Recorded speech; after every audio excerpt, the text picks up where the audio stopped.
Hello again everyone! So for today's plan, dapat magpapractice lang kami ng sayaw para sa pagdating ng bago naming principal, pero nauwi siya sa paglalaro ng volleyball. Meron naman kasi talagang pa-try out for today. Para sa mga teachers, kaya nakilaro ako.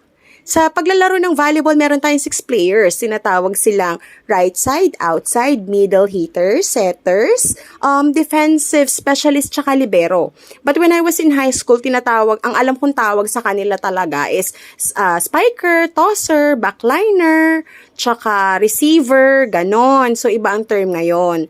Dapat, hinahabol mo yung bola, pero syempre, minsan mamimiss mo siya. Sa paglalaro ng volleyball, dapat alam mo kung saan papatak ang bola at saka ready ka sa magiging patak mo bilang isang player. So, look how I hit the ball. Like this. Dati po kasi akong octopus. Dahil pagod ako, may pa-hungry hippo ang aking kaibigang si Carla. Yes, NJ, sad yarn. Para po akong naligo. So, ayan na for today's video. Busog na naman tummy.